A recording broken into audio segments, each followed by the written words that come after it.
How do you pronounce the band's name again?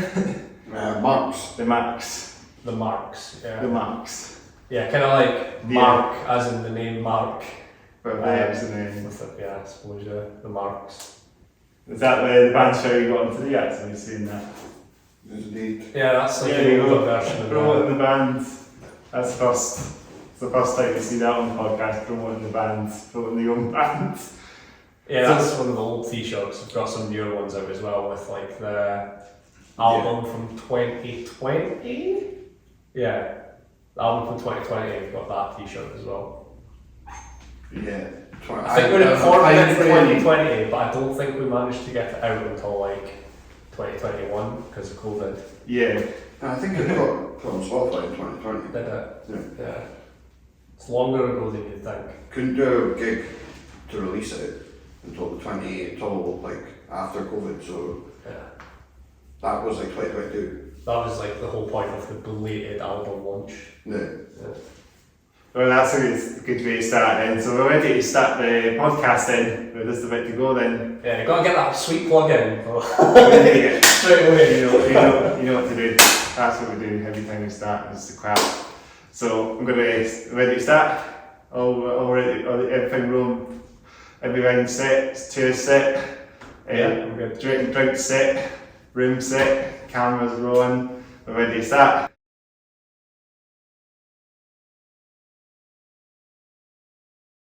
So welcome to That's Okay Down podcast, episode 27. We're on our way to 30 very soon. We're getting on to that now. So today we're joined by one and only the Marx, all the way from Dundee. First time having a Dundee band on the podcast. That's a first, isn't it? Yeah, good to be here. Despite the rubbish weather, we made it. It's not been the nicest today, isn't it? Well, compared to like, maybe if we recorded like last, we had that big storm, didn't we? Is this the furthest away band you've ever had? Or not? No, we've actually had a band all the way from Essex, but they were coming to play a gig. They're called Beyond Extinction. Alright, cool. Like, Deadfire as well. Deadfire. Yeah, we played the Deadfire. And they were quite fast, like I've seen. Yeah, they're from Aberdeen. Did they have that car with them? Yeah, they did. They actually had got that the band logo and everything. before. They had that cop car on the Mad Max cop car. That's pretty dope, that. I mean, every fancy just have their own unique vehicle. Yeah, I don't think it'd be very good for driving and working though. Well, it's like they keep it the acts of priests, Deadfire priests. Well, that's a cool car. I mean, everyone should have their own unique car, vehicle, nightliner, if you want to get a bit bigger. I can't remember this car. They've posted on their social media. We only know Deadfire because the three of us were a three-piece, kind of like a grunge band, before we were in the Marx. So there's a missing member today, Gav, the guitarist. So the three of us were a three-piece band before he joined, and when we were a three-piece band, we played with Deadfire in Dundee, which is how we know them. They probably don't know who we are, but we remember them from back in the day. They'll see this in what's back, They won't remember. No, they won't remember a gig where we played to like 4 people. Yeah. They were playing Rock'n'Bra in Edinburgh quite recently, so I did see them a few weeks ago. So they did come back to Edinburgh again since they were playing Bannerman's, I think that thing. They were playing in Bannerman's like a few weeks ago actually. Bannerman's is a good No, 8 location. months ago actually. Yeah, it's a great venue. It's like one of the sort of epicentres of metal, I think, in Edinburgh. For it looks like it's a metal venue. And you got like Banshee, which is all haunted and dark and green and haunted. It would be like that. That would be really cool. I think we've played there twice. No, not And Banshee. the Legends. In Bannerman's we played a couple Yeah, of Bannerman's we played twice, yeah. Never even seen a gig in There's the ball. Banshees. No. There'll be a chance we'll play there one day, I reckon. No doubt. We'll play every venue like Legends as well. Always done to play gig in Edinburgh. There's Legends where I saw you guys by a few months. At the start of this like May or something. Yeah, we were playing with VRA. Yeah, we had them on the podcast maybe it was quite a while back now when we were watching this. VIA, shout to VIA. Yeah, shout out to You Gavin. were supporting them, weren't you? Opening up for them. Yeah, who was the other band? I can't remember, but they had like a young singer, and then there was that other band that had that like, I don't want to say like electronic kind of vibe going on. No, It's like almost didn't have perfect. electronic vibe going on, but we're using backing tracks for. Yeah, that's what I meant. Like, I didn't mean like techno electronic. I meant like that kind of Can't remember what they're called. vibe. I'm actually finding that band as well. It's not the way you put masks on, haven't you? Is that the one I'm thinking? Nah, No. that's a different one. Wait, no, was that I'm not one? going to remember. VRE that wore masks for a gig. I've seen them wearing masks in Photo shoots. certain photo shoots, but I don't think they were wearing masks at this gig. I don't think so anyway. I had to get a train home, so I missed the last. Yeah, no, I don't think the last band were wearing masks either. It's like Slipknot and good mask bands, you know. Yeah, I don't think I could be bothered with a mask. That's why we just get like boiler suits and suits Boiler and stuff suits. instead. Well, that's It's the same job. because talking about that's what you normally wear on the stage, isn't it? On some of the videos that you probably see guys playing in boiler suits on the stage. Yeah, so we originally wore like three-piece suits. So basically, when we were at three-piece, we used to just wear whatever we wanted. It's not too obvious today, apart from maybe you, but like we don't look like a band like when we wear whatever we want to wear. So when we formed the four-piece and renamed ourselves to the Marx, it was quite important that we like rebrand quite heavily. So it was these two primarily that came up with the idea of wearing sort of suits. That's good. So originally we wore three-piece suits, and then we wore them for the better part of about 3.5, 4 years probably. About 4 years.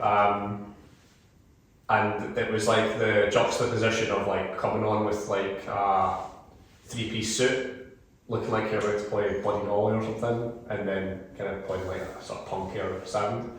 And now we wear the boiler suits with the sort of shirt underneath, and I think that behind that is kind of like the working class, That's like what managers it's a bit almost. bit more formal as well. Kind of. I would say it's less formal than a three-piece suit, to be honest, but more formal than just wearing a boiler suit, nothing else. We're going to move to Lacoste poppers, though. It'd be to get like mamas on them as well. I don't know if we'll go full Slipknot with the numbers, but I'm They have quite. numbers on this. Yeah, they all have different numbers. I I'm a don't fan. necessarily the same though when you only go to 4. Yeah. Go to like 9. I'm number 12. I think for me, the thing I like about the boiler suits that we never used to have on the three-piece suits that we wore is that the band logo was there. Because a lot of times when we play gigs, it's just go up, half an hour solid, no breaks, play the tunes. Well, that's like You're lucky if you say 10 words to the crowd. So I find it really helpful having like a band logo somewhere, so people go, oh, what band is that? Oh, it's the Marx because there's a band logo. So if we go for like another suit or something, I think it would be really cool to have the band logo, maybe not as prominent, but somewhere. got some there as well on your shirt to do as well. Yeah. It's fun, isn't it? It's an older logo on this one though. Yeah, it's an older version. Channel shirt. Yeah, it's from like our first ever t-shirts. But if we get boiler suits now, that'll be the next merchandise on the next merchandise. I don't know if anybody will be buying that to paint the Yeah, house. people ask about it, then when you tell them how much it would cost. Dicky boiler To suits. get them made. Dicky boiler suits with the logos on them. People would want them, but they wouldn't buy them. Yeah, Because it would be exactly. too expensive to... It's one of those things that you're like, oh man, I would love to have that, and then your partner will be like, oh, you don't charge your own money, go buy one, and you're like, nah, I'm alright. Everybody's paying like £70 at a gig to buy a boiler suit. No. Expensive. Get a rain poncho, get like a black grey poncho. You Yeah, could sell them for like £2. get super... Because the ones we wear are actual... they're bought just from like a workwear website. So they're like that you get your logo printed on. You would get like your business logo printed on. So it's like a proper working boiler suit. It's good quality. Yeah. Right. So it's made as actual like hardware and workwear. Yeah. But unless you're like 6 foot tall like me and Gav, the other guitarist, you need to get the legs taken off. Gav went too far though. His are like sitting there. Yeah. But it was his girlfriend that done it, so I'm like, how did he mess it up? Mine's fine. Thank you, Jeremiah, by the way. We should actually just check something else. The hair down as well, by the way. Nah, my hair is slapping. You have to keep it up today then. It's We didn't check absolutely that. slapping. We didn't check that. So that's what I mean. Hats off, hair down. Hair down. No, everyone does it. Where'd you get the hats off hair down from? Just the name I came up from. I just up the name because I think lots of bands should really have their hair down, not wear beanie hats or caps on. I think it's a good way to do it, have the stage look, on the podcast, Don't be like hair shy, have it over your face like this, yeah. Or some of you want to do it. Yeah, we've not got. He's got the long hair. Yeah, well, so do I as well. But we've all got beards. Gav's the worst though. I've got Like, one. he's not here today, but his beard looks like Amish basically. Like very long. You probably got the second longest beard. More so than long hair. Mine's just a bit hard to get going. Trying to get going, but it's not happening at the moment. Kenny's had a beard since he was 11 years old. I think you'll find I had a moustache and sideburns. Oh yeah. And that's not a good look. A moustache and sideburns on like a 12-year-old. Nah, bring it back. Yeah. Get the Wolverine growing ones, they could wear those. Yeah, I think Looking like CM Punk from like 2006. I think it's worth a try. Nah, I'm alright. CM Punk, he's a wrestler now. A year he's wrestling, I guess, in the WWE and that. I'm the one that likes the wrestling. I don't think these two are major into it.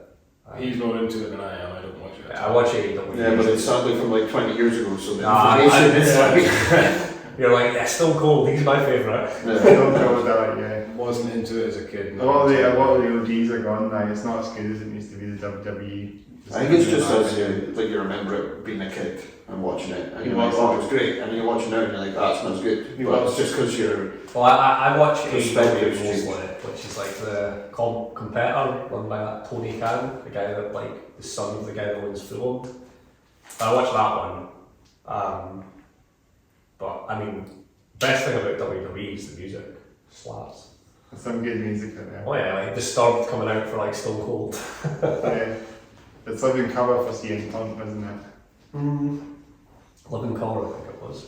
Yeah. Full of personality. It's a good tune, like... That is a good tune, yeah. Oh yeah, it's... Well, CM Punk, that was the tune that CM Punk had. I think he also had Kill Switch Engage, This Yeah. Fire Burns.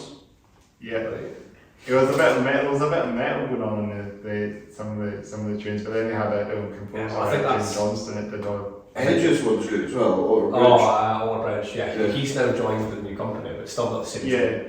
because it won't be owned by them, so Yeah. they'll... Well, I think he's mates with Mark, is it Mark Tremonti? Or something like that. Mark Yeah. Tremonti. Are they a Canadian band? I think so. I know that Edge is pals with him. So he's like, can I use it? He's like, of course you can use it, mate. Like, that's fine. The Edge had another tune that was also by Waterbridge that he used recently in WWE.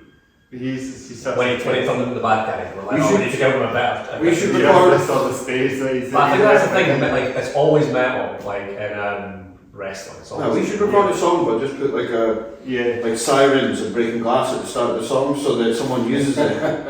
There's the ambulance like past the air there, there's a siren. But Grado, can you please use? Well, the ICW now. I think he's in TNA now. Yeah, he was in Impact He Wrestling. wasn't it for a bit, wasn't he? I thought he was just in like Scottish sitcoms now. He's TNA are about to come to Britain and do like a huge show in Coventry, I think. Is that As actually far as happening? Is that actually happening? Yeah. I never even kept up with that. I So. think Grado's alright. It went downhill for a while, didn't it? The Impact, so it was Impact Wrestling, and I think it came to like a funnily enough, they got. So Is they that had, the one that Billy Corgan? yeah, I was just about to say. So you had Dixie Carter, who's like her dad owned an oil company, and then Hulk Hogan joined it and went tits up at that point. It's the first name I've recognised. But Billy Corgan is a big wrestling fan, and he owned the NWA, the National Wrestling Alliance or something. And then he bought over TNA and then went even more tits up. And now I think he still owns the NWA. I'm not sure though. But yeah, I'm a bit of a Smashing Pumpkins nerd as well. So That video of him eating crisps on stage for the Smashing Pumpkins, he just like, there's like a guitar solo, he just walks to the side of the stage and leans on the amp and he's just eating a packet of crisps. Billy Corgan is a musical genius. I will hear no ill. He's just, I will hear no ill in this he man. can eat all the crisps he wants. He can. Like Melancholy and Infinite Sadness is like an absolute slapping album. Melancholy, infinite crisp packets. Yeah. Took all about 10 minutes for you to mention Smashing Pumpkins. It came up naturally though. I got slagged off in the car saying I would mention Smashing Pumpkins as like one of my favourite bands, and it came up through wrestling, so get that around you. I'm going to mention Posey, Chris Jericho. From back to WWE. Not fan. Oh, the Posey, they performed. There was like years ago. I think it might have been years ago that Posey performed in WWE, didn't they? Yeah, well they actually did. I think Chris Jericho was just recently did a show in London in front of like 80,000 people with the new wrestling company. Oh, I thought you meant with his band. I was like, No, but what he did, and this is clever, so you need to become a professional wrestler, Joe. So did he become the support act for his yeah, wrestling? so his own band, his entrance song now is a song by his own band called Judas, and the crowd singing along and everything. So when they did this show in called All Out or All In? All Out in London, Wembley, like 81,000 people, and he's like, oh yeah, my band can play for me coming out. So he like sung his song in front of 80,000 people. So now he's going about telling everybody that his band sold out a gig for 80,000 people. it's insane the amount of people in that. It's like the WrestleMania of the AEW, isn't it? Apologies is an interesting one because I like a couple of their songs I can tolerate, like recorded, but it's just a little bit. You kind of like that type of music more than I do. It's old school as well. It's like old school hair metal. Yeah, the first album. Nothing wrong with it. Yeah. They did covers in the first album, didn't they? Like Moiku, they did a Judas Priest cover. Sounds like the kind of thing they would do, yeah. I've never actually bothered listening to too much of it, but That's a good, it's a good album. do you know what's an absolute banging cover album? Have you ever heard of Under the Covers by Ninja Sex Party? No, actually no. You should look. They're kind of like if Weird Al and The Darkness had a baby, you would get this, but they do. So they have their own original songs, but they have 3 albums called Under the Covers, and the songs that they do, like Tears for Fears and stuff like that, are absolutely outstanding. Like, So it's like just a version of like they give me first and they give me gimmicks. Just like they're doing that sort of thing and they're releasing like. Yeah, they're doing like their gimmick songs, but then they do like actual proper covers of these songs, and they're absolutely banging. I need to check that out, and that sounds pretty dope for sure. It's pretty good. Like the guy who can proper sing, can't remember what his actual name is. I know his stage name is Danny Sex Bang. That's stinking of like Steel Panther crap. It's kind of like that, but like actual good music. Oh, the hair metal stuff. Yeah, it's like, kind of Steel like that. Panther are good. They're crap. They're good. I'm a big fan. You can tell there's a bit of a dichotomy here. Everything that Joe likes, everyone else hates. No, I like it. I hate Iron Maiden. Like, No. I don't hate them. I appreciate that they're a really good band. Is it my cup of tea? Not in the slightest. No, I'm not sitting listening to the Iron Maiden album all the way through, but I'll put that best of on twice. You put on Can I Play With Madness once, and then that's your fill. It's a great song. It's an absolutely brilliant song. I'll put on the beginning of no, wait, nah, it's plenty. The Trooper. I'll put on the Trooper, the intro line of the Trooper, and then I'll just turn it off. Right, not fun. 2 minutes to midnight. Uncivilized. No taste. There's too many albums on Maiden to keep up. We've been going since the 70s, but Oh, it's Beast as well. The two have put on that Rock in Rio one. That was quite Probably good. have, Like, Yeah. The two was the like wee live album. Yeah. Yeah. We've all got quite different, similar but quite different music tastes. Like it's all over the place. Well, the best band just now that's going is Viagra Boys. That's your And favourite we band, probably yes. don't care at all. I've listened to them a couple of times, and when I listened to them, the first thing I thought was, man, Dev's cool. Like, this is like the most Dev band I've ever heard. But we get compared to them occasionally, because you mentioned that Mark Tyndall, his girlfriend, said that we sounded like them when he was mixing our tunes on the album. I have no memory of that whatsoever. Maybe you weren't there, I because don't you know kind of what you mean. crashed on the last day. You might have like not been there. But on the last, so we've just recorded the new album, the single. Yeah, I heard it. There's a whole album recorded with that as well. So that wasn't recorded by itself. This tape right then. Yeah, we were sitting on the other one. Was that complex? Complex Geopolitics. Yeah, that's the one. So we recorded the full album, 12 songs, with Mark Tyndall from Dundee. Open Eyes Production. Open Eyes Productions. We'll get some sites in the podcast. Yeah, but when we were recording that, on the last day, I think what he did was he was working on it through the night, and he said that his girlfriend said it sounded like Viagra Boys. I think she was talking about Money Tree. Oh yeah, the Money Tree does sound like that style. Yeah. But yeah. Who was the one that he had with the skateboarder and that again? There was that one that he did with the. Devil, we'll tell you more about that. What was it? Speaking Secret. Secret. Oh yeah, it's Secret. Just some guy. Other video as well. It was a stoner guy or something. Oh, and the guy that's on the actual skateboard rather than the one that's on the rollerblades. Yeah. Yeah, no, it's just one of my friends that lived nearby. So it was just like, do you want to come be in this music video? And he was like, yeah, like, we had nothing else to do. Like, it was that time after lockdown where you were sort of like, you could go to the pub and you could go to shops, but you had to like stand really far apart. Okay. And you go to the skate park as well. Yes, but you could go to parks and stuff all you want. So we're like, right, what can we do to film a music video? We can go to the park. So we went to the park.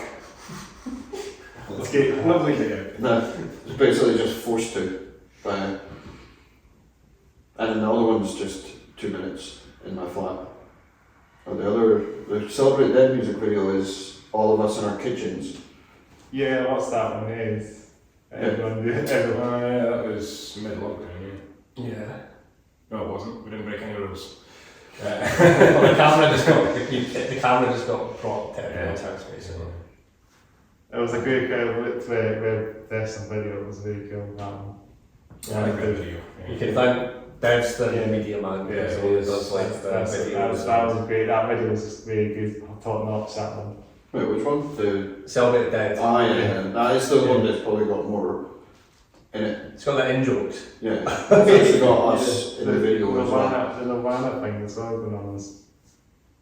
Oh, in Money Tree movies. Yeah, actually. Money- I think the weather video that That we one did. did as well. Was Those- Yeah, so Got a video of Money Tree from us playing it. Just There was like one of the bar footage as well actually that I filmed the Legends in Edinburgh. was that one of the videos? It was. I thought it was. Yeah. I had a couple of songs on that thing. You split them up on, put them into different song names, you know. yeah. Yeah, Nameless yeah. one's just absolutely banging on that. Yeah, Nameless One sounds really good. Yeah, really good. It's good. I've got some good quality there as well. So. Yeah, It's I'm good impressed how quality good as that well. came out It's from good. just a phone. Yeah. Yeah, I think I've used that footage to apply for. Yeah. There's Yeah. oh Christ, what was it called again? There's like a festival thing that's happening in the Edinburgh Bandstand in Princes Street next year. Yeah. That we applied for. I think we've heard back saying that they're looking into it basically. But I used the video that you recorded from Legends because they needed a live recording of a song, and I was like, that showed you playing, not just like the sound of it. Yeah. That was So you can't mind. yeah, basically. Is Yeah. that actually on the bandstand? I think so. Yeah. What's it? I think it's called. Oh Christ. Because it was actually it was from saying that side too, because that's the one that was myself that did that. CM Headbang, that's my channel. So CM Headbang is my channel from all the live gigs on. Yeah. So yeah, that was one. I have that one. I have that video on that channel as well. Yeah, I think it was one of the videos you gave us that we could use. He asked me about that actually, and appreciate you put it up there as well. It's nice to. Yeah, because I tagged the podcast stuff through. I won't lie, I'm not actually sure how tagging things on YouTube works really, but it seemed to turn into a link. So it's another thing called headers now. I think they call it now. YouTube introduced, so they call it that. So this will be at I'll put it down podcast or at CM Headbang now. So you'll see what I mean about the channel now. It's like trying now for YouTube. have you ever seen a band in that bandstand on Princess Street? There's been a few stuff happening there. I've walked past it a few times and see a couple of acts and stuff getting played. It seems like it does get used, but they really need to get some metal bands on that actually. That's the good metal concert. Because if they don't get the metal concerts, they actually have Simple Minds. They did not play there. I heard something about them playing, but they maybe had a stage instead of them playing on the band. Yeah, like a stage built to the side instead of being that actual. Yeah, it's Ignite Festival. That was the one that we applied for. And we used the video. That was the name of that. It's going to use that bandstand. The big screen or something. I have no idea. Yeah. I have not a clue. No, I just seen. Oh, no, I think it's do you want to basically play Princess Street in Edinburgh? I went. Go on. Just send off an email. It's everywhere. We've seen it bands in our areas or in the UK. So I've had that band from Essex, Beyond Extinction, which is probably the first away band that I've had to come up to Scotland, but they were playing a gig that night. So they did a UK tour, but they just stopped in Edinburgh to play that gig, Beyond Extinction. So I was really pleased to get that there on. And I had a couple of bands in Newcastle. So the last episode actually, the last band I had on, teneightytrees, they come up from Newcastle. So they came with, so that was quite good to get them on. I mean, I've had Ruled by Raptors and bands like that from Newcastle. So the Newcastle scene has grown a bit in this podcast as well. So What was the Newcastle band, the last one? 1080 What kind of music are they? Like alternative rock, but kind of like it sounds kind of like how can I explain it again? We said it on the last episode that I think it sounded similar to the Darkness, but I said I had a bit of like stereophonics kind of sound going on there as well. Just alternative rock. Yeah, so like They song oriented. Yeah, Like it's all bits in thrown in, but it sounds like just great. It sounds like us. Just a general rock, alternative rock band, but really, really good. They did I mean, this is like the last episode. They asked me to put Nail Vanish on, so I put the Nail Vanish on, spice it up a little bit this week. First time, so a bit different. Nail Vanish is on, it's icing on the cake today. So I forgot mine. come on, man. I did my feet like. Yeah, but they said I was thinking the way the last when I was in this attire in the last episodes, I just thought this goes quite well, you know. I would just assumed you wore black nail polish most of the time. Yeah. Well, I do now. I'll only bought nail polish with my nail remover, so I'll just wait until it kind of fades off and they'll this naturally just come off, you know. This day, you know, that happens anyway, so I'll just wait until you know, I'll feel off eventually. I might just keep it on, you know. I think it was very cool. It was very cool, the metal horns as well. It's so cool. It stands out a bit, doesn't it? So I appreciate that now. I think I'm going to stick with it now on the podcast. Any watching it, hopefully you'll like this as well, Neil Vanish. You just need to get like heads down. I need heads. And like be able to show them. I should actually get like bits of light in them. I need to get liner on there as well. That's the next one to do. Or you get the knuckle tattoos, like heads. Yeah. Not got any, unfortunately. Actually, Yeah, we've not actually talked about tattoos in the podcast, but you got some, haven't you? Mine were got a fresh one on the elbow. That's a new one. It probably looks like it feels like it's scabbing off right now. Is it just done? Yeah, last week. A couple of weeks ago. No, just last week, I think. It's Was it Thursday we had band practice? Yeah, he just comes into band practice wrapped in like cling film and bleeding. But it's like all these strand bands that just have all these big sleeves done, you know. And Yeah, I think we're not a very tattooy band. I think you've got by far the most tattoos.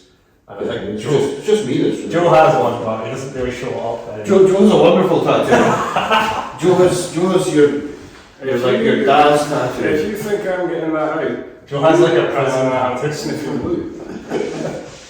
So we should introduce yourselves, what you do, what's your role in the band, because we've not actually done that yet. We're just literally just getting straight into wrestling and that, so we need to go through, introduce ourselves on the podcast. I'm Terry, I'm the vocalist and occasional rhythm guitarist. Oh, you've got a West Call, haven't you? I've got a nice guitar, yeah. He's got a really nice guitar that I can't play it. I'm Joe. sits on the stand though, looks good. I'm Joe, I'm drums. He hits sings the six. He drives the car sometimes as well. Yeah. Designated driver first, drum second. No. I'm Dev, I play bass. The lead guitarist isn't here, who's Gav. Yeah. So it's because you're a full piece generally anyway. Yeah. Yeah, we're all from Dundee. Me and Joe have known each other since he was 17 and I was 18, I think. Yeah. We met each other working in McDonald's. Oh, And I was at Dundee University, and I was in like the university band society, just messing about basically. When I used to be with my hands weren't like arthritic and couldn't play guitar. But Joe was like, "Oh, I play drums," and I was like, "No, you don't. Shut up! Like, don't lie to me, Joe." And it turns out he actually can play drums. So 10 years later. Somewhat, yeah. yeah, so I invited him along to band society practice. And it was like, this man can play drums, and drummers are like gold dust, like because there's not as many of them. So me and Joe were doing like a two-piece for a while. We had another band when we were like 19 that was interesting. And then after that, being a two-piece for a while, we got Dev just basically from an advert, and that was like 10 years ago now. So Dev came along, we were a three-piece for a while, and then about 6 years ago, we were just like, yeah, we need to do something different. let's So get then- a so close to band going. I don't think it was that long. It was 2016. No, because That's 7 years ago. Oh, yeah, the first song, I remember releasing a song with Gav though. We'd only been a band for about a year before we did that, didn't we? It was the first song, because 2019 is Devil Doesn't Change. It was 2016 that the Marx became a thing. Because I was teaching in Kirkcaldy at the time. It just started in 2016. Yeah, it was that long ago. It doesn't feel like it, but it was that long ago. That's too long, I'm packing it. Time just flies, isn't it? But Gav and Dev went to Perth Music College together. So they're the two that actually like have some skill in music. Yeah, they're the two musicians. Whereas I just shout at that mic and he hits things, and the two of them like actually they play.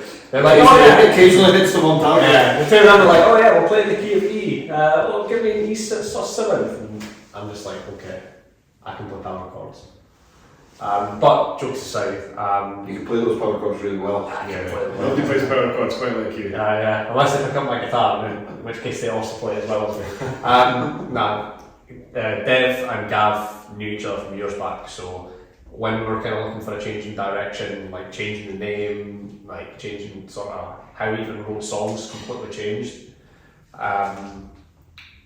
that's when Gav joined. So the songwriting process, like when we were a three-piece, was more led by me. I still write all the lyrics and stuff, but Dev really writes most of the tunes these days, and then we kind of all add our layers and bits and pieces on top of it. So that's the man that writes most of the music. So you mostly work, so what kind of work as a unit pretty much, a key for unit pretty much? Yeah, dev usually comes, so the way I would say it normally works is that dev comes in with like the base ideas of like, here's what I want to work around, here's some ideas that I've got for this. And then Gav and Joe kind of put their stuff on top of it. And usually the lyrics are going last, either from lyrics that I've written before that I tweak to kind of work with the song, or occasionally I'll write the lyrics as they're like building the song up. I'll write the lyrics at the same time. You'll sit at the side quietly with a notepad. And then eventually we'll stand up and be like, can I play on this next one? Yeah, so it is a collaborative process, but there's sort of set rules with it. There's a lot of things to get, lots of things to do in the band scene, isn't there? Yeah. So you're from Dundee with Catalysis and stuff like that. Catalysis are from Dundee as well, so you kind of know Catalysis, don't you? Yeah, I know a couple of members. I know one of the members. I've never seen them, I think. Not seen them live? I don't think I've seen them. I know you have. I've seen them in the before it. Did you see them at the Dundee Uni? Yeah, I saw them in Dundee Uni. Yeah. They tried. It's like a wall of death. I'm just like, I'm too old. I need to step to the side. Seen them plenty of times live. It's like they played Edinburgh a good amount of times. They played here quite a lot. I'm sure they won some sort of like award or something. Like the first time I saw them, I didn't know quite what Like to the expect. Scottish Musical Award, I think I heard they won. Yeah.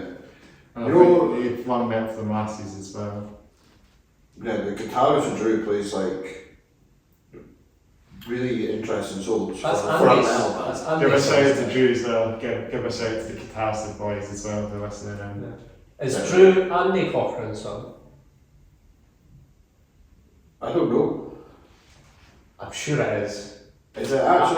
Andy that books the Punktoberfest. Yeah, it's well. I'm sure Drew is his son. Is that? Nah. I'm sure he is. Nah.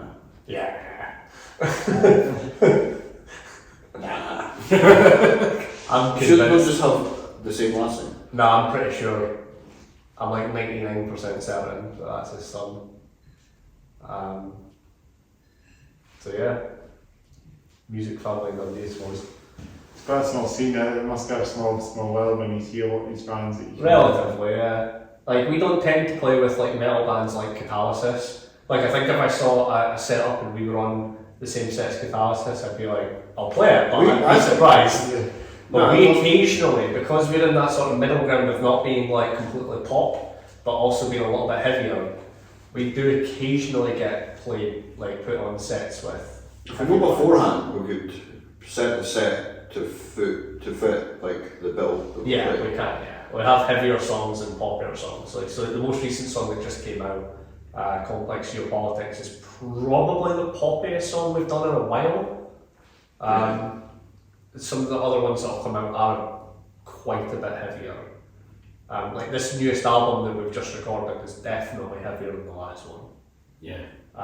That's good. It's heavier stuff. It's not super heavy, Yeah. but it's pretty heavy. I would say it's about on level with sort It's of. some Sabbath heavy though. It's I was not- going to say it sounds more like sort of like Slaves, sort of what they call their soft play.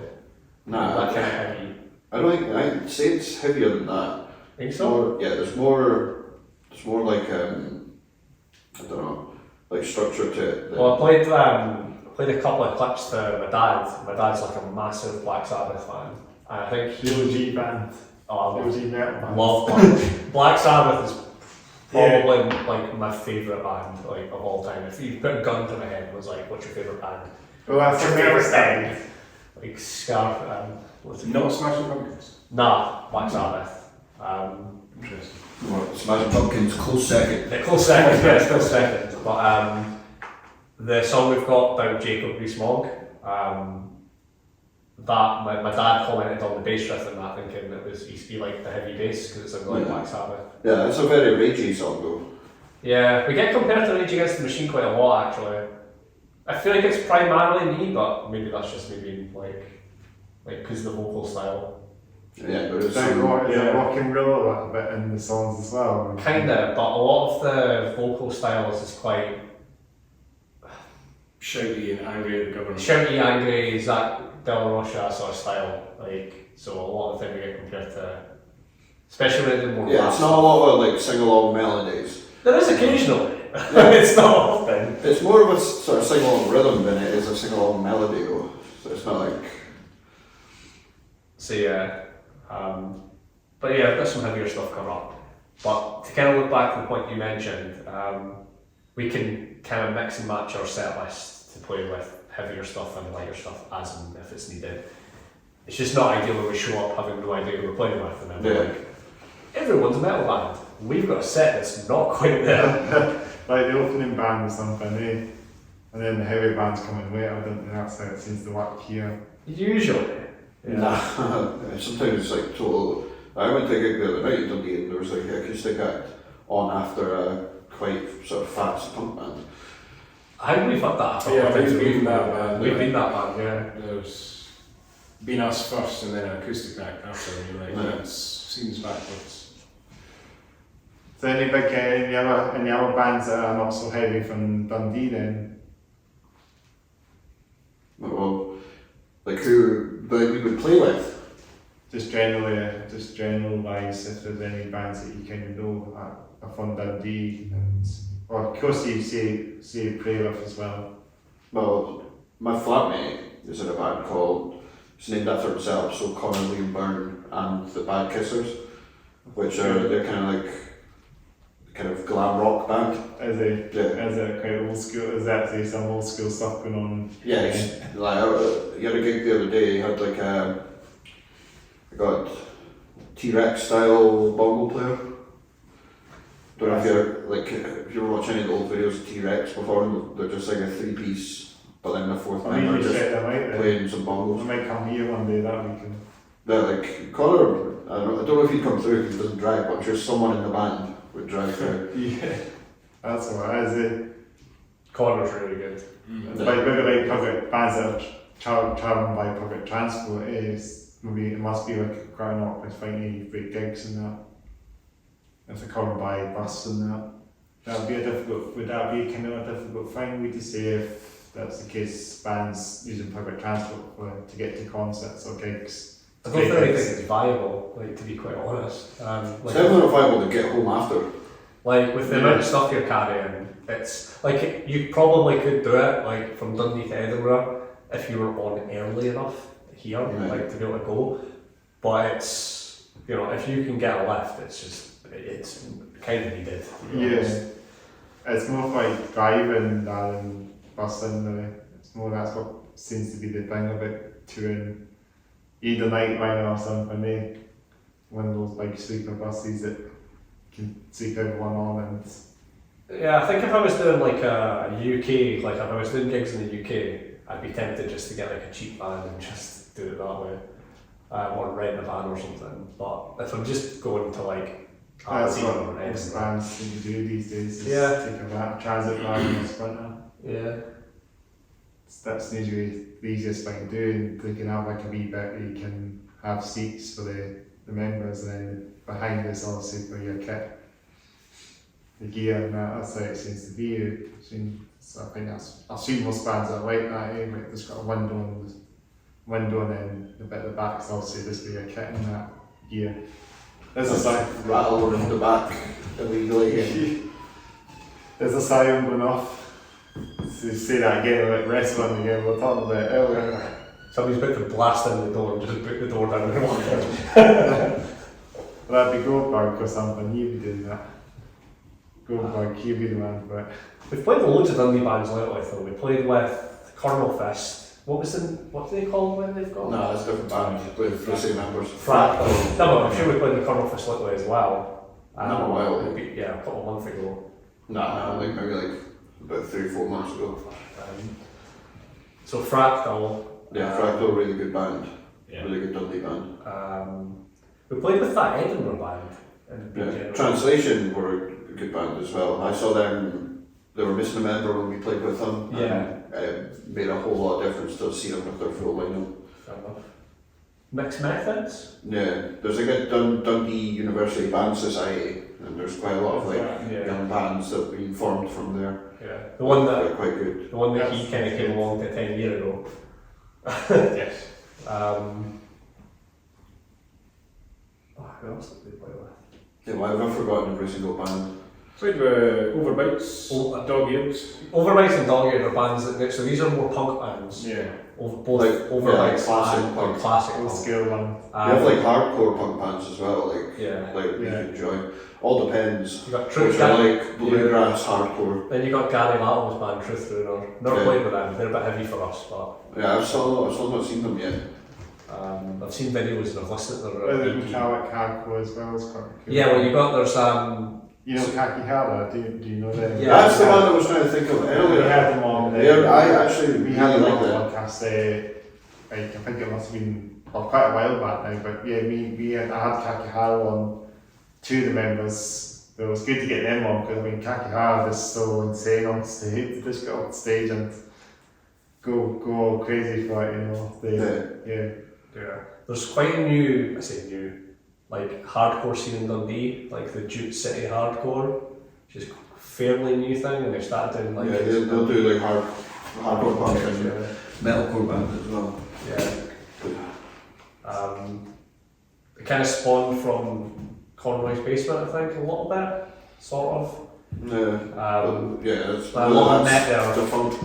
Yeah, that's the fun. But there was a gig there yesterday, actually. No, it wasn't a gig. It was a club night. Club night, okay, fair enough. But yeah, we used to play there there a lot, which is why we've got played a lot with a lot of classical sort of punk bands. Because that was very much the punk scene in Dundee, like the last sort of 5 years or so. Yeah, we played with a guy from I remember that used to be in Fucked Up. I can't remember what his new band was. So, that's going to annoy me. A lot of the gigs we did in Dundee were supporting sort of touring bands as well. So we played with a lot of bands from like Greece, Italy. That's What was the Greece? Yeah, The Greece band was Overjoyed. Yeah, I think it's just because we're like reliable. It's like, hey, when you play this gig, yes, and then we show up and play the gig and go home and don't destroy anything.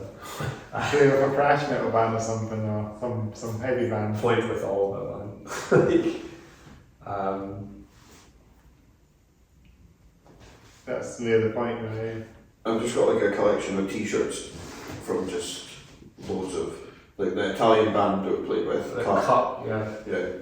There was another one, the American band I can't remember the name of, because it's not on the t-shirt either. It's like the t-shirt's just like their faces photoshopped into like, I think it's like Cliff Richard in the Shadows, Yeah. like with their faces photoshopped on them. Was it Overjoyed, the Greek band? Overjoyed's the Greek band, yeah.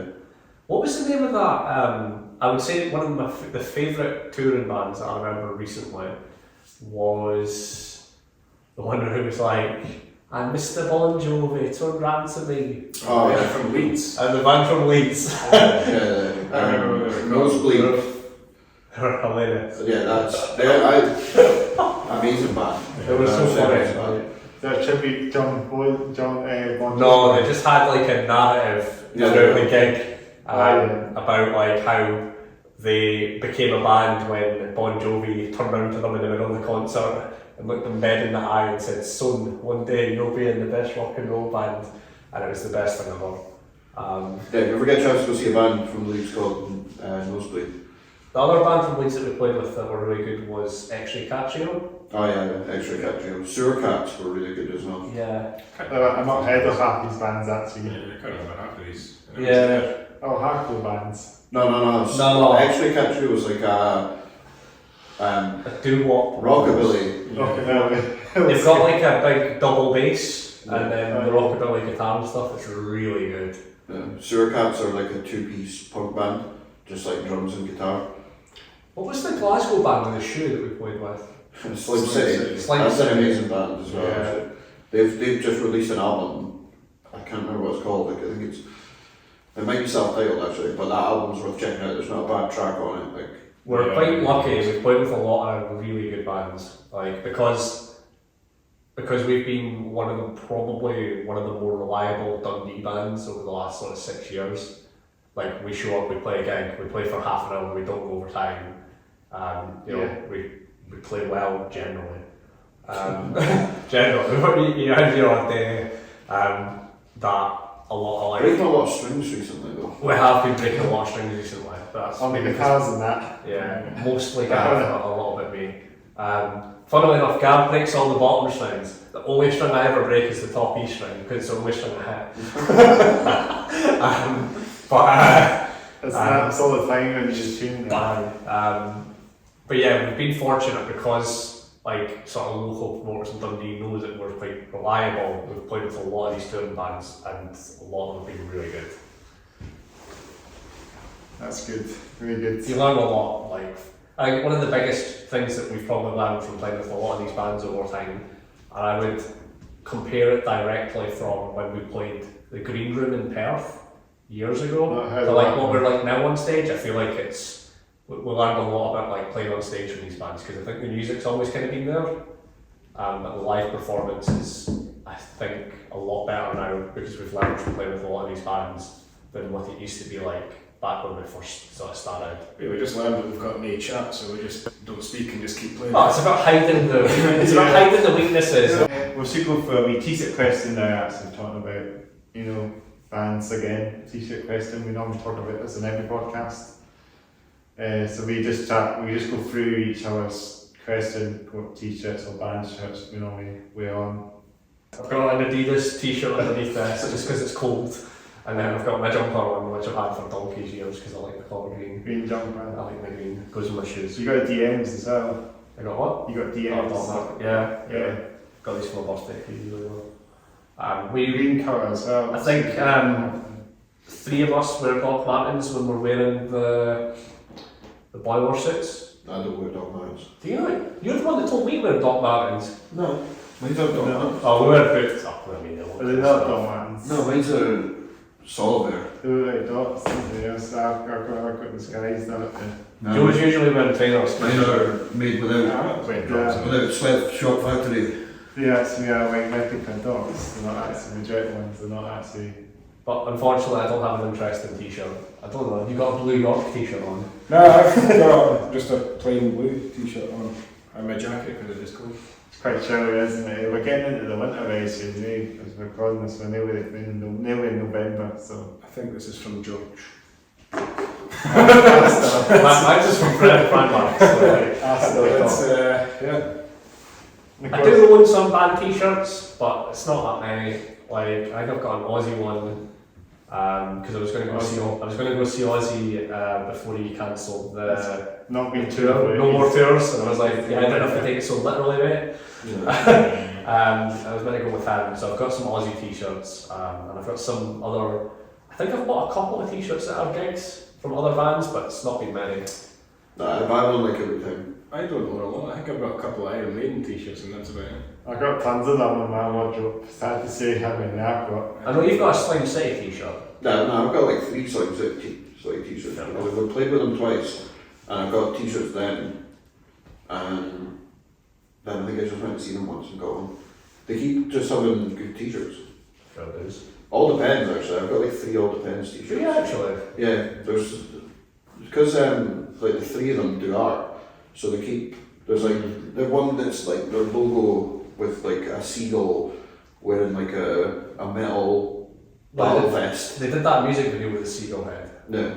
So All Depends is a band from Dundee that I think you said they're all art students, or they all do art at least. Yeah, they'll do in some It's capacity. kind of like a very alternative sort of punk band. They've got like a banjo, I think. Yeah, it's bluegrass hardcore. Bluegrass hardcore, yeah. Very, very interesting band. The drummer was actually in a band in Edinburgh, I think, called Ed Kid. Yeah. I think he moved to Dundee. So That's a both very, very interesting bands. Yeah, Ed Kid was a really good band as well. I think they're just completely gone now. Yeah, because we played a gig with one of the brothers They spread, I guess. in Bathgate. Yeah. No. We all got COVID. Yeah, don't talk about that. Here we go. Yeah, we all got COVID at a gig in Bathgate. Yeah. Yeah. No one to blame, just No one to blame. It's No one. 100% deaf. Right. What about your t-shirt? Oh yeah, I got to say this one, eh? So this is the Sugar Horse. So they're like, this is like Metallica. This is like a Metallica sort of epica tribute band. We're called Sugar Ross released this album and Sadness for All instead of Justice for All. It's and Sadness for All. So you know it's a bit more of a sad album from the non-Metallica one that the Thrash one is. It's not as flashy at all as the Metallica one. But yeah, this band from Bristol, I'm just kidding on that, so they're not a Metallica tribute band, they're a post-metal band from Bristol, and they don't sound like Metallica at all. But they were playing in Edinburgh a while back now, and I saw this t-shirt, I had to get it, and it's so amazing, pretty dope, so yeah, pick it up, because I don't think there'll be that many bands who can do this shirt. Almost as like the Metallica shirt, the Metallica Justice for All album shirt, but this college has a small. Yeah, it's very We're a interesting. post-metal band from Bristol, if you know what I mean. I don't think they've played Edinburgh for a while now, but that day they played Edinburgh and saw this shirt. It's just such an amazing shirt. We're going to hopefully keep this one for a long time. You know, they might release this album, we never know. They have an album actually. But it's just a shirt and not have the actual album or an album. These would be Metallica covers, I don't think, as far as I know. I mean, they're going to have to now. They'll have well, 50 years time maybe, when the anniversary comes, you know. When this album comes Just out, do sad Metallica covers. sad Metallica covers. But Well, I think all Isn't that just Metallica covers are sad. nothing else matters. That's it. It's not on the album, but you know, the old sort of sad songs that Metallica do as well. The Unforgiven and all these like ballad songs that are not as heavy as the thrashy ones. Miley Cyrus. Even the thrashy ones make me sad. Whenever I hear Metallica, I get sad. Yeah. Miley Cyrus did a banging. That cover one of too as Nothing Else well. It's Matters. just on that. You what? Miley Cyrus did a banging cover of Nothing Else Matters. Well, I mean, she could have made it any worse. I know, what is it? Was it Nothing Matters or Nothing Else? Nothing else. Nothing Else Matters, yeah. Like, I probably prefer the Miley Cyrus. No, I do. Metallica. I don't like Metallica that much either, but the Miley Cyrus version is banging. I liked them a little bit when I was younger. I was more into like metal, like Creeping Death. I think that was in fact I still think Creeping Death's probably one of my favourite songs by Metallica. The best Metallica song is the Interesting. cover they did of Thin Lizzy song. Whiskey the Which Jar. is then also a cover. Have you seen the mix? So you get the mashups on YouTube where people like mix the two songs together. You've got Huey Lewis in the News. That's good. Yeah. What is it called? Like Back to the Future, so it's Yeah, it's and like that and Enter Sandman. oh, Hip to be Sandman. Hip to be Sandman, yeah. oh, that's good. That's banging. Do you like Huey Lewis? You should check that. I like genuinely check that out because it's a good song. Yeah, you get a few. It's actually like You get a few of the mashups that are really good. There's the other one which is Like New Order and oh, what is it? Children of the Grave by Sabbath, and then it's like a 60s band. There's like the three American guys. Kind of like the Ink Spots, but it's not the Ink Spots. I can't remember the name there's of only it. 3 guys in it. Yeah, it's 3 guys, maybe 4, but they all wear suits as well. Yeah, that could be like any soul band. Yeah, it for could me. be So like literally any one. just say Temptations just I now. think it is actually the Temptations. I think it actually is the Temptations. But the mashup's brilliant. Every time I listen to it, I'm just like, thank God every song is in 4/4. yeah. So there's my shirt there for you then. Maybe get Sugar Horse on the podcast. Shout out to Sugar Horse if you're listening, and please come on the podcast when you come back to play Edinburgh. I see a lot more episodes popping up as well. I'm getting more done actually. Yeah. I think it's definitely. I think the momentum's definitely going now with this podcast. Hopefully 2024 is going to be a great year for it. I think I've got good plans. Hopefully get bigger plans for it as well. Maybe the odd band that might come somewhere. There'll be the odd big band. You never know. You never know. But what they said in the last episode, when we get to episode 1000 or 1080 or episode 1080, which is 1000 So, I mean, sorry, if I get to episode 1080, we'll invite 1080 back on. That's what we said in the last podcast, so we reserved that one. We like shuffle on. We need to get some back. We'll get to 666. Getting wheeled on the stage. I don't know how long this is how quick it goes until we get to it. That's it. It's not really any schedule, so we don't know how long it'll be. But the quicker I mean, the more bands I get on, the quicker we get to 1080. You could always, you said you could put on gigs in here, you could also get to 100 and then put on an actual gig for your 100th episode. Keep playing here, have a wee venue here, just have the bands play here. It's nice space, but like Bridge End Family used to do. As you see, all the Boffy stuff that we've been doing here, all that work. I did a bit of that as well. But yeah, it's all the photos on display there from the Boffy that we've been working on for quite a long time. Obviously 2016, 2022, we opened it just literally last October 2022. I was I'm actually in one of those photos, I think, in the opening day for it, so you'll see me there somewhere. So I don't always do stuff here, I do other stuff at Bridge End as well, get involved, but as long as I'm keeping this going, it's a good place to do it here as the podcast. That's the whole point of it. So yeah, that's what I do. That's what I do, podcasts, do other things, bike workshop, and yeah, so much I do here. Keep it going, that's it. That's what I do. So you want to go for your t-shirt question then? I'm just wearing my Yeah, own we saw that t-shirt. We saw that earlier. No, because I have a big box of them in my house. That's all then. Well, you got obviously I got these boots as well. These boots from Zara, like platform boots. I do have DMs as well, by the way, but they're gone a wee bit now. They've had a day.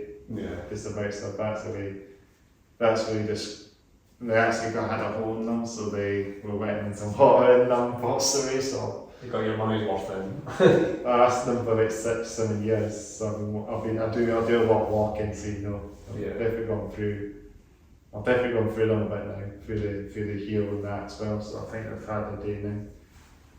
So I might not be putting them on as much, but these are very nice. They're like platform boots, and I think it goes well with my sort of cargo pants and the t-shirt. Had this kind of similar attire on the last podcast as well. Nail banners, all black. It's a nice wee attire today. I'm The so only one not wearing wearing black. Oh, no, you're wearing black. Yeah, it's so. a navy. And maybe then. Burgundy, those navy dots. But yeah, I'm supportive of the all black, except for red shoes. Red shoes, yeah. I saw that as well. Red as well. Yeah, I think that's the t-shirt question then. So we can also talk about again, you guys. Do you know how many gigs or any upcoming gigs happening? We should say. We've got one in Montrose in about 2.5 weeks, 3 weeks. That's It's the 24th, isn't it? The 24th. That's Yeah, just we've got one in Montrose. No idea what it is though. Yeah. How big? Somewhere in Montrose, How we're big- playing the gig. How big is Montrose? Do we? Tiny. It's not. Or It's not that small. You'll hear us from somewhere. It's like half the size of Perth, maybe. Maybe it's bigger than our growth, I think. Also not that big. But it's not that big. But we're playing somewhere in Montrose. I think that's the only gig we've got lined up. Yeah, that is definitely the only gig. any gigs in any gigs in Edinburgh or that or Glasgow?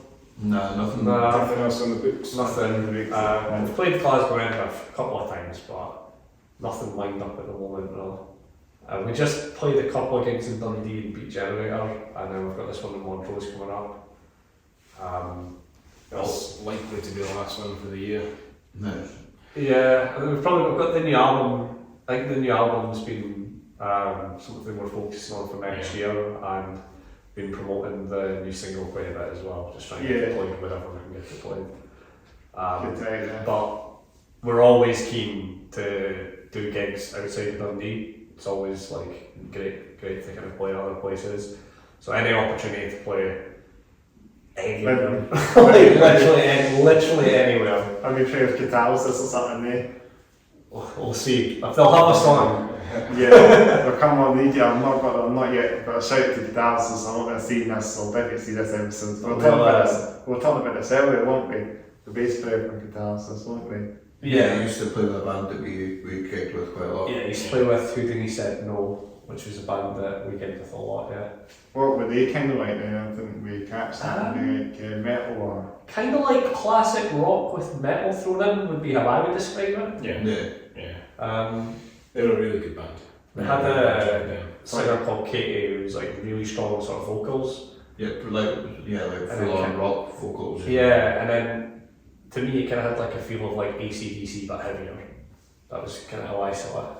Yeah, less samey than Yeah, less samey. It was like yeah. more metal version of AC/DC. Like, because they had a lot of the sort of like same sort of hooks that you get, but less samey. Are they not going any longer then? Obviously. No, they broke up. They broke up a few years ago. What do they call it then? But I think they're all still doing stuff like their own things. But that's how we know Pablo from Catalysisofficial. You got to say it to him then. Yeah, he was really supportive of our band actually. I think he really likes, so Gav, who's not here, He'll actually watch this as well, Pablo. Gav's like a really free-flowing guitarist, like, so I tend to find that people that play guitar often like our band because our band's really heavy on like the guitar being like quite forward. Like it's a big... People like watching them play. People like watching the guitarists play, yeah. Because I think when I saw you guys, you were very catchy as well. The music was so heavy as well. I can just remember back then when you were playing with VIA that time in Legends. Yeah, Compared to the other two bands on that bill as well, we were a fair bit heavier. We're heavier live than we are on record. Yeah, on record, yeah. Yeah. Although the new album's quite heavy on record as well. Yeah, I think the other two bands we're playing with as well have a limit set on the volume of each of their instruments because they play with digital instruments as well. Yeah. So they obviously the digital ones can only go to a certain Whereas I'm like plug straight at the amp and turn it up. Yeah, so basically when we hit the instrument harder, it's going to be heavier. Whereas they've got to like kind of keep at a certain point, a control point. Yeah. We don't have. Yeah. We have no control. Yeah. And he plays really hard. It's quite loud, Yeah. And you must hear more of it. You must actually hear the drum kit more than the actual sound of it. Yeah. You're doing it so hard. Very, very loud. Like, we're not like a metal band, but we play loud. Like, No. Yeah. Just play faster live because I just want to finish and They just want to finish and have a pint. yeah. Go to the bar. Do it after the podcast, eh? Is there a bar in here? Yeah, exactly. A community. Wait, there's a bar in the community centre. No, it's not actually.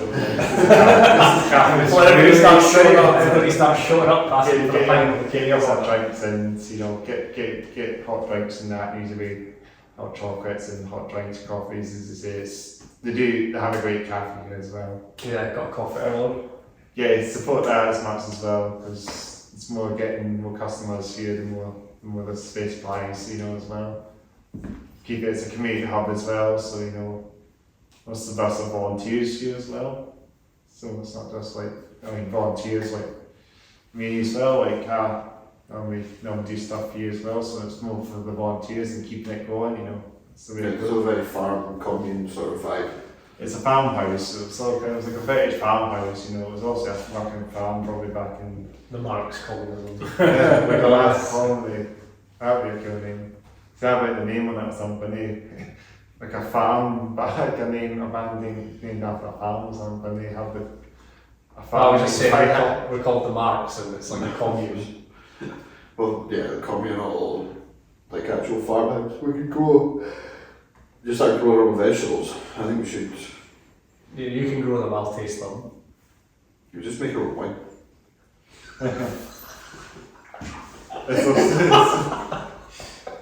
That just sounded weird. As soon as you looked at me, I was like, I know exactly.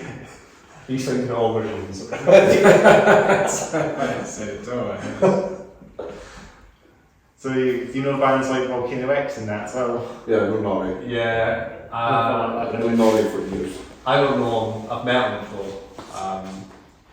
You've been to see them. Yeah. I've seen They're a them. fun band. I've heard them record. I'm sure they record or they practice in the same place that we practice.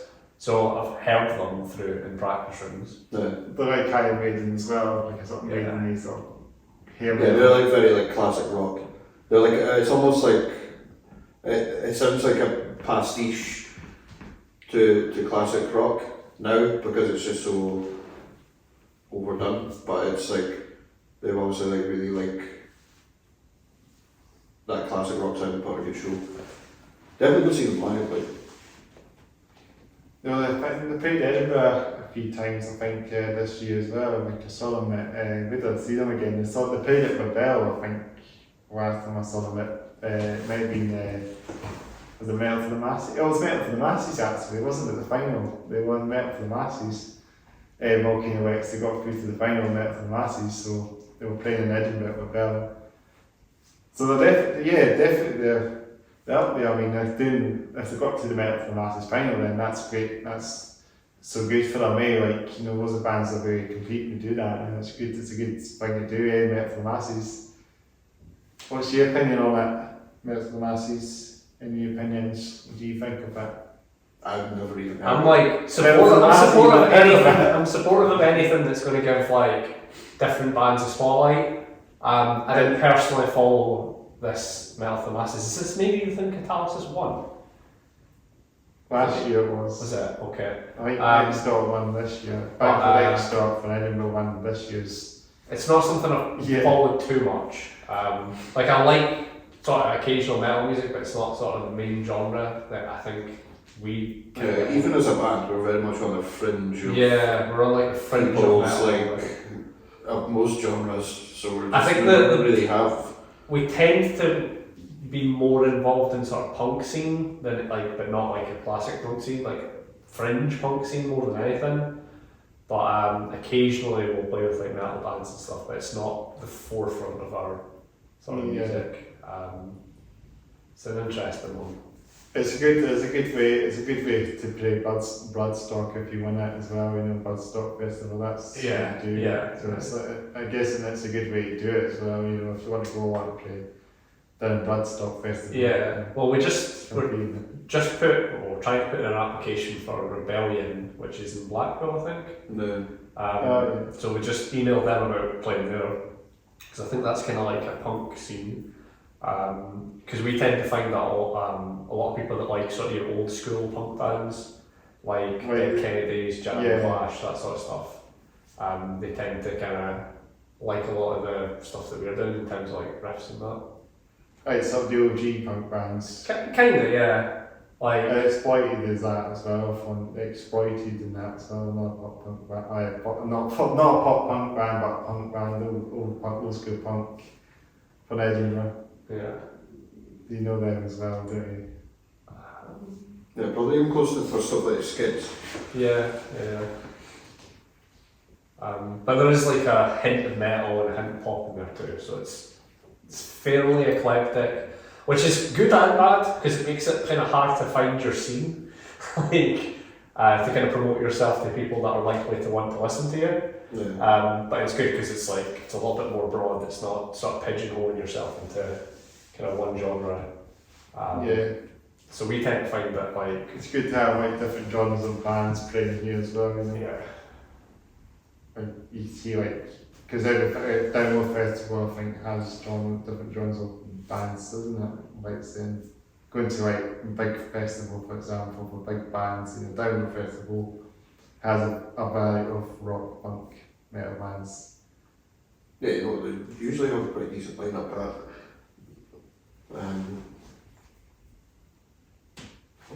What's the festival? Why have I just got Red my Yes. Download. Download, yeah. Download's usually quite a big mix. Yeah. It's hard to say what bands. Usually the headliners are like quite metal, but then after that it's not so much. It's always like Slipknot and that. I think they had It's like like Slipknot or Ozzy or Christ or Metallica or whoever. Bill for Valentine. Oh yeah, I mind them back in the emo days. It was my first band that got me into metal. Them and what were they called? Oh god. It's got a I can't mind. There was like a Norwegian band or something that were kind of around at the same time. Not Cradle of Filth, someone else. Demi Borgir. I know they're not Norwegian, but they're very similar in sort of styles. Is it Demi Borgir? No, it's good. They're a black metal band somewhat. Yeah, well, I can't mind. I don't think Cradle of Filth are a black metal band. No, but, yeah. It's one of those, it's the Emperor or something. Maybe Emperor or... I can't remember. It's one of those like Norwegian bands, I think. Because there's a big scene in there, a big black metal scene up there.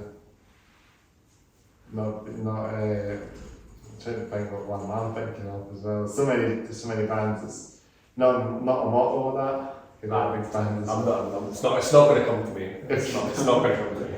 Yeah. But yeah. It's annoying because I think I know what the band's talking about, but I can't remember what it is either. It's something that everyone would have listened to. Yeah. More like The Rasmus. No.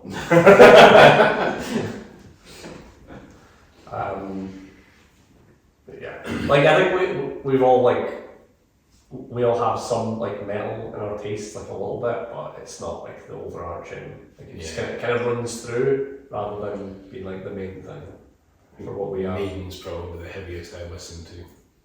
Like I probably have the heaviest music taste out of the band overall, and you can kind of hear that when you listen to some of the vocals, particularly on the new album. Like it's not completely in your face metal, but there's some metal vocals in the new album. Gav, the other guitarist, probably has like the lowest bar threshold for metal. He likes his You just like sort of blues. classical blues and all that sort of stuff, like Clapton and that. The proper old school stuff. Yeah, and you can hear that when he plays as well. It really brought a different element to different genre, different types of music, like not saying not just metal. Yeah, well, he kind of brings it a little bit more through the blues aspect. So when like described us as like a punk blues band, it's usually because Gav's sort of links. I think that's like a first punk blue band, something like that. It's not a common one though. It's not a common one. That's it, the punk blue band, the Max punk blue band from Dundee, Dundee, Scotland. That's what I was saying. I'll say that, that's what I'll put in there, just lots and lots like when I was saying that, probably. So anything else we should say? Do you have a favourite metal album or any favourite music album in general? Masters of Reality by Black Sabbath is probably my favourite metal album. Old school.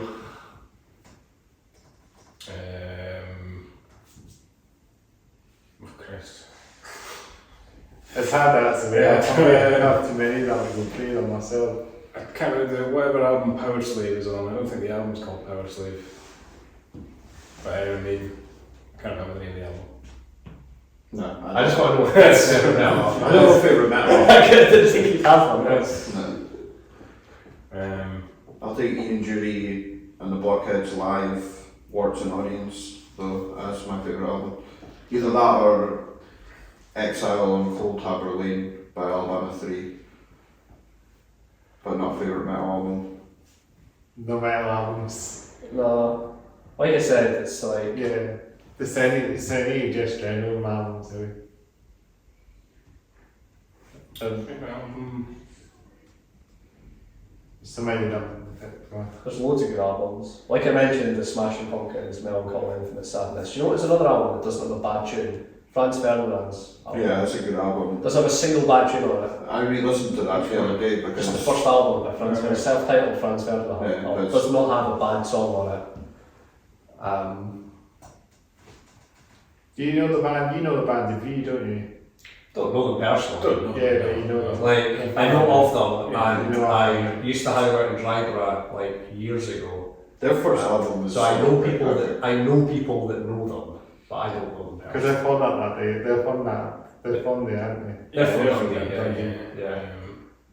They don't hang about in similar circles. They're a lot like 10 years older than us. No, they're They're not. not. Sadly not, no. No.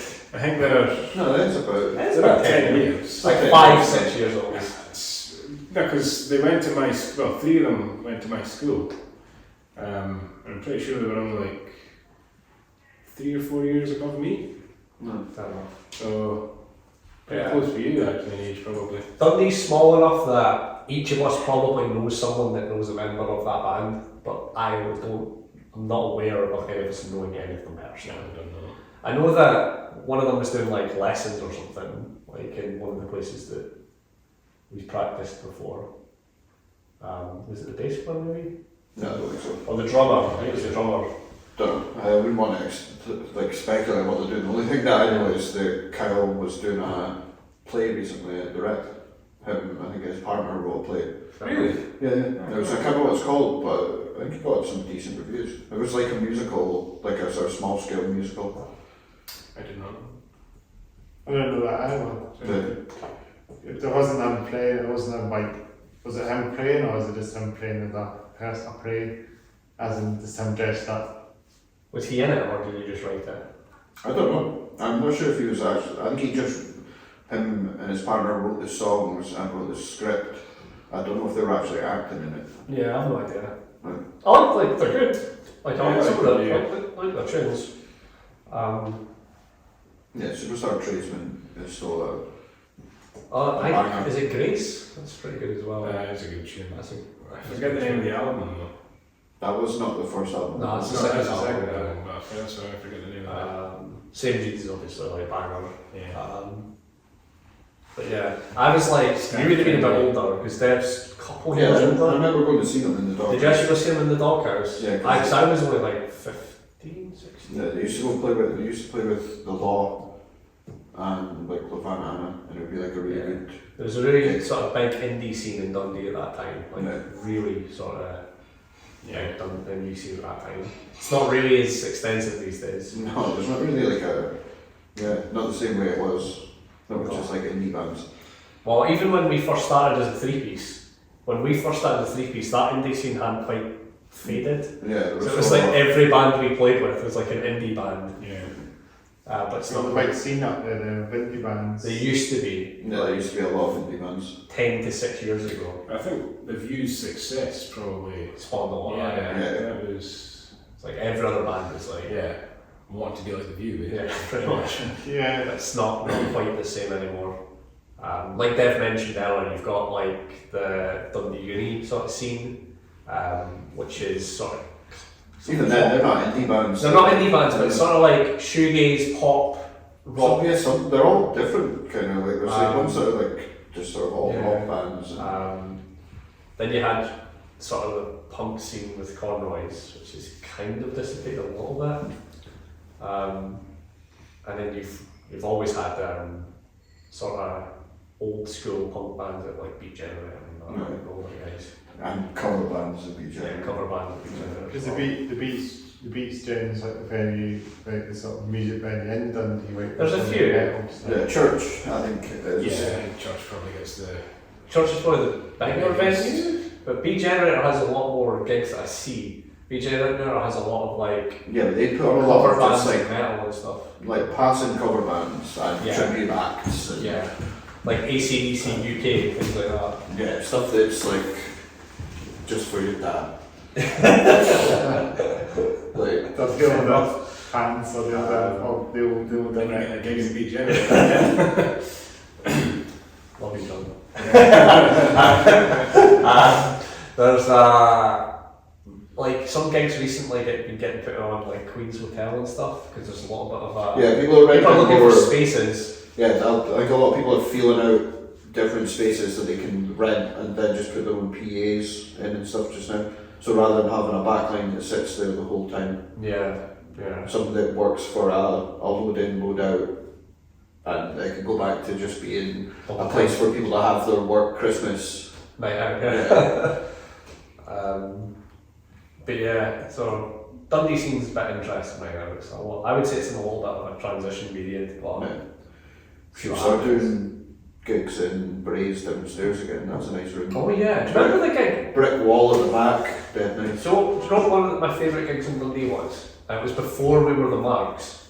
Was the Druthy Neighbours gig that we played as a three-piece. Yeah, Down that in the was. basement in Druthy Neighbours. Yeah, That was Hunter S absolutely was putting. brilliant. There was shows on there. The people who were putting shows on in Hunter S Thompson. That was that Jutopolis label, but Yeah. they now do it. Or they have one Thursday every month in Clark's. Yeah. Do you know who Gulf's Revenge is? Yeah. It's Emily? Yeah. Is that from the like uni or something? Just because I kind of appeared out of nowhere. Like, I think if you like, I'm trying to think if you were you speaking at the end of the gig?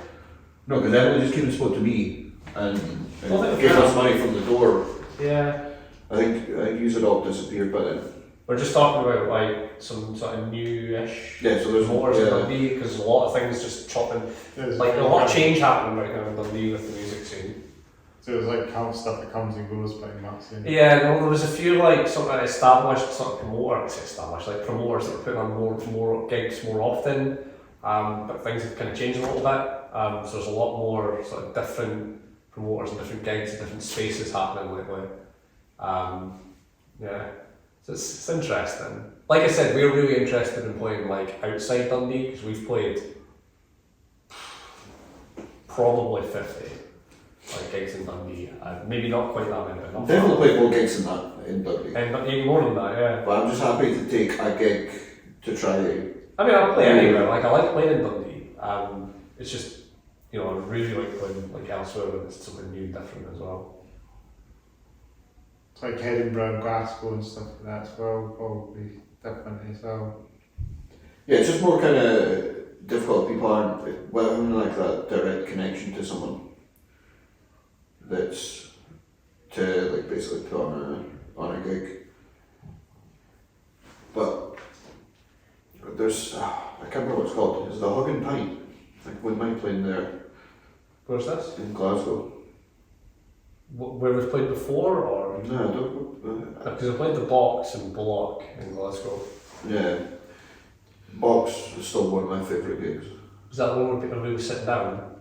No, that was one where That was Bullock, wasn't it? it was just like a crowd of people that had no idea who was playing. They just knew that live music was on, so they were all. Was that the day before the COVID lockdown? Yeah. Yeah. When the DJ was on going, everybody come in, COVID's not real. Yeah, his exact words were, everybody come in, there's no COVID in here. And the next day it was like full UK national lockdown. That's it, it just not started and then it's just going on. That was the last gig before COVID. Yeah, it's went on probably with a year and a bit or something, like gigs for bands, it went on probably. Oh, it was rough, man. Super rough. Yeah. Sort of missed all the concerts during that time as well, and sort of disappeared for a while, the metal scene and the music scene in general, The last gig I was at before this started was Testament and Exodus and Death Angel and the Badlands. I don't remember the exact date of March, but it was March 2020. Well, it's like a week before it all started, so it was like during the last concert, I think. Or maybe I went to a gig in Opium, maybe at Bannerman's, maybe I was at a gig after that, but until the last gig I was generally, if I can remember, was Testament headlining in Glasgow Bannerlands. That's the one I can remember. And that's also before all the, lockdown started. But yeah, that's it. You guys up for going a bit longer? You talk a wee bit longer? Anything else you want to say? No, I think that's pretty much Anything way to check your music or find your music? Just fucking everywhere you. Yeah, everywhere you can access your music. Amazon Music, Apple Music, Spotify, YouTube. If you email us, we'll send you an MP3. Yeah. Got Google Drive for the MP3 if you want that. AP. I think we're away to get played on Amazing Radio. There's a couple other radio stations. That Yeah, Radio Wigwam, which I think is based in like Dubai or United Arab Emirates. Yeah. I'm sure that's. But the guy, I think that's where the radio is, but I think the guy that's playing it is like somewhere in London or something. That would be insane. It's all the way down there. Neil from Trusted Dog is playing us as well, I think. So we're getting played on some internet radio stations. Oh yeah, because I used to do a community radio station myself as well. I used to do a metal show Well, I don't think I played you guys at that point because I left there a while back now. But yeah, I did a community radio station. The most accessible places are your Spotify, Apple Music, Amazon Music, etc. Everything, all the music. All the music, YouTube, like it's all YouTube, Bandcamp. Bandcamp, Yeah, it's up on Bandcamp as well. yeah, Mixcloud. There's stuff on Bandcamp that's not on I don't think. any streaming services. There's a couple of like extra bits on there. Yeah. So live performances. Yeah, it's a full live set, like 25 minutes. OnlyFans as well. Is that just Not loaded yet though. Is that not a video set or is that just a recorded set? Oh, it's just a recorded set. Because I've heard that as well. I heard that set on YouTube. The recorded set she did. It's just recorded with a single mic. There's a couple of little sort of noise issues with the microphone, but apart from that, it's sounds alright. Yeah, that was good. That one actually. You just had a picture on it, eh? Yeah. Yeah, the bootleg version. Yeah. You had that album cover, the Dining on it as well, the American Diner. Or Yeah, that's our first album. Is it? Yeah. Yeah. The Diner, yeah. I thought you said Diamond and you were on about The EP. American Diner. Yeah. That's the first album. That's That's the first album. the first one. Yeah. When did you do that one then? It got recorded in 2020 and released in 2021. 2021. No, not released in 2020. We just did it at the Yeah, we released it 2020. doing a promotion for it. And the second album should be out next year, beginning of At next some year. point. At some TBD next year. Yeah, at some point. That's There'll probably be another single out. So Complex Geopolitics is out just now. There's probably going to be at least one more single, I would say, Yeah, at least one. before the album is released. We're not sure which one yet. But Get some more, no spoilers I guess, they were just... probably, I'd imagine Yeah. it's bound to be a slightly heavier track Okay. compared to Complex Geopolitics, because that's your poppier, more accessible tune. Yeah. Why, hence we released it first. There are no more poppy accessible tunes to release. Yeah, that's just out of poppy accessible tunes. So many songs out there, there's so much to keep up with by a lot of bands these days. This generally, like, the whole scene, the whole metal scene, with so many singles coming out, it's hard to even keep up with this and that, and But yeah, I think thanks again for taking the time coming on this podcast. Thanks on the Hats Off Way Down podcast. Thanks again from the Max taking the time to come on. No worries, thanks All the very way much. from Dundee, all the way from Dundee, the Max. I think I said the Max is in maximum, but no, it's a Max and pronouncing it properly because I'm so bad. I might be saying it the Max, but is it the Max?